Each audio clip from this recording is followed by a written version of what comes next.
Narito na naman po tayo muli at magandang araw po sa atin lahat.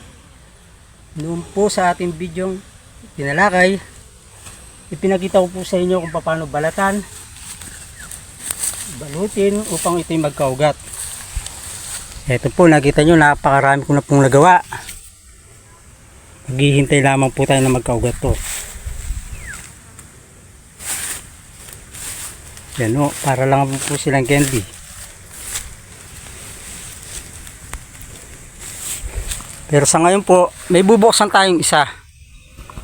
Titignan natin kung nagkaugat na at mailipat po natin sa bakanting lupa. Tayo po't ako'y samahan ninyo.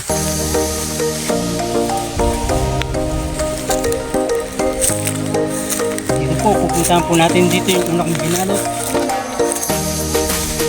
Ito nga palang lagaring pangputol natin. At ito ang tubig na pandilig na siyang gagamitin natin pag natin.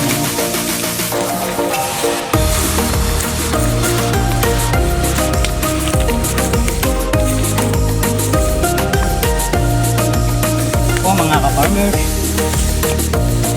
pero bago po natin siya putulin para ilipat sa bakanting lupa, ay check po natin kung meron na po pa siyang ugat upang ating mailipat.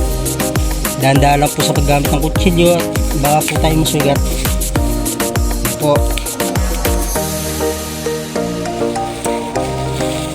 Check po natin siya kung meron na po siyang ugat. Ito po mga ka-farmers, napakaganda po at napaugat na po natin ang una kong binalot. Dahil na-check na po natin ang kanyang ugat ay mayroon, ibabalik po natin ang balot para pag po pinutol natin, hindi po mahuhulog ang lupa. Ito na po. Napakaganda po ng ugat niya mga farmers. Ibabalik po natin muli. Kung sa ganun, pag ating ipinutol ay hindi mahuhulog ang kanyang mga lupa.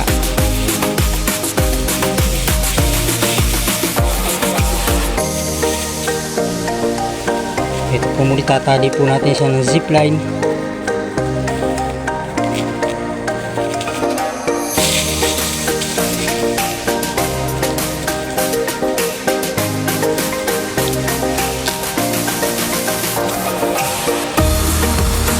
Ito pong dalawang lagari kanina, siyang pang puputol natin dahil natiyak na po natin na meron na siyang ugat. Pinapot, magpapasimula na po tayo magputol dahil kaya itong pinalot upang hindi siya mahulog ang lupa. Ang gamit ko nga po pala ay lagaring bakal. Pwede rin po lagaring kahoy o basta't lagari po. Tuloy ko na po.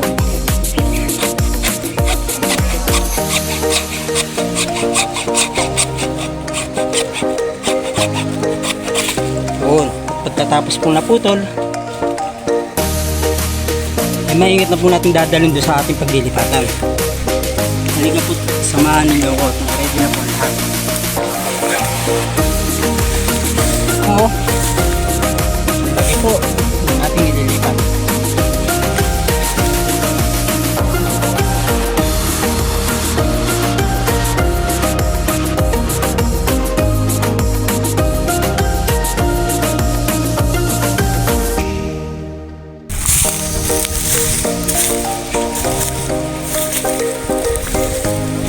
Siyempre po, kanina pa po mga ka-farmers, ako yung naghukay na po para mabilis na po ang ating magiging proseso. Ito na po ang ating pinabukayan. Ito, nakita nyo naman sakto. Pero bago po natin siya italim, ilalagyan po natin siya ng abono. Kung nasa ganun po nakabawi-bawi na siya, ay madali na po siyang lumaki. Ito po ang ating abono, ang ating pataba, ang triple 14. Yan po. Maglalagay po tayo ng konti dito sa ating butas. At kapag nalagyan na po natin ng pataba, tambunan po natin ng konti lupa. Na sa ganun, hindi po direct ang pumunta sa kanyang ugat at hindi siya mamatay. At pag natambunan na po natin siya ng lupa, lalagyan na po namin siya ng tubig. Nasa ganun madali po malusaw ang patabang nilagay natin. Ano po.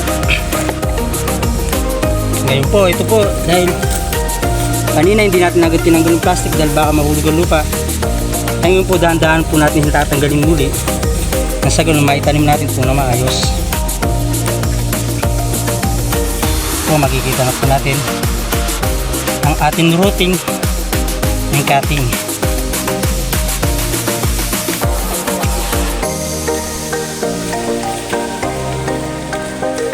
Ito na po ang ating pinaghirapan sa ilang buwan ng ating pagpapaugat. Po, buo pa po ang ugat dahil hindi po siya natin tinanggal habang pinuputol po natin sa kanyang sangkan niya. At dahan-dahan din po tayo magtanggal ng plastic kung may ugat na masabit na maaaring masira.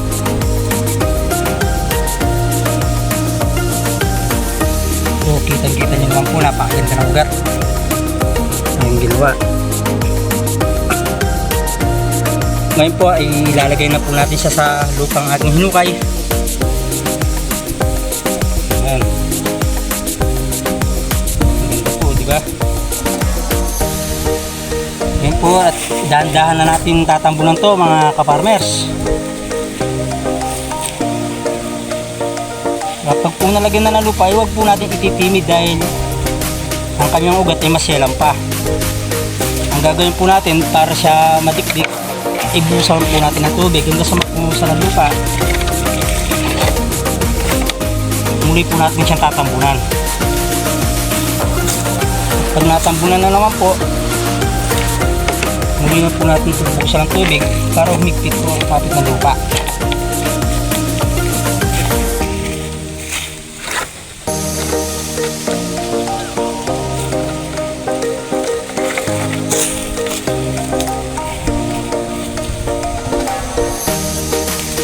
Farmers, ang kaalaman pong ito ay sadyang marami na pong nakakaalam, ngunit binabahagi ko lamang po ang kaalaman sa mga nais po din ng cutting. At kapag nalagyan na po muli ang tubig na natitira, pwede na rin po natin panghugas habang nagdidilig.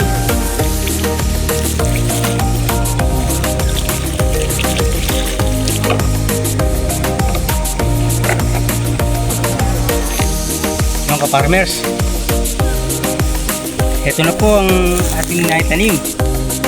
Ang ganda po sa ating pagsisikap. Sa katunayan, meron na po akong unang naitanim. Ito na po ang aking unang naitanim. Kung nakikita nyo po, tuwid lamang.